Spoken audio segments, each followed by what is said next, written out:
বনি ইসরাইলের এক দুষ্ট লোক ছিল, নাম সামিরি। কি নাম? সামিরি। সে সবাইরে বলল, তোমাদের স্বর্ণগুলো ফালাও।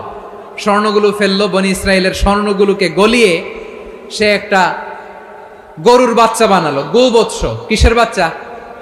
দেখেন গরুর পূজা কিভাবে শুরু হয় পৃথিবীতে প্রথম। গোবৎস পূজা, গরুর বাচ্চার পূজা কিভাবে। সে স্বর্ণ গলিয়ে গরুর বাচ্চা করে জিবরাইল আলাইহিস সালাম যে জমিনে এসেছিলেন, ওই ফেরেশতার পায়ের নিচের একটু মাটি সে বুদ্ধি করে প্যাকেটে রেখে দিছিল। সে গরুর বাচ্চা বানায় স্বর্ণ দিয়ে গলিয়ে ওই মাটি এটার মধ্যে ঢুকাই দিছে ভেলকি দেওয়ার জন্য। স্বর্ণ দিয়ে বানানো গোবৎস গরুর বাচ্চার গায়ে যখন সেই মাটি ছুঁড়ে দেয়া হলো, এখন বাছুরের ভেতর থেকে ভ্যাঁ ভ্যাঁ আওয়াজ আসতেছে। কি আসতেছে? সবাই তো অবাক। সামিরি বলে, আরে তোমরা যে 70 জন দিয়ে মুসা আলাইহিস সালাম রে পাঠাইছো ওইদিকে, এত ঘুরতেছে, আল্লাহরে খুঁজে পায় না, আল্লাহ তো এটার ভিতরে ঢুকছে।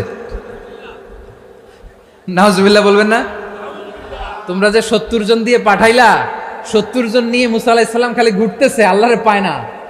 পাবে কেমনে? আল্লাহ তো নাউজুবিল্লাহ এটার ভিতরে। সেজদা দাও। এই সেজদা দিয়ে গেল। আল্লাহর নবী হারুন আলাইহিস সালাম বললেন, খবরদার, এটা সুস্পষ্ট শিরক।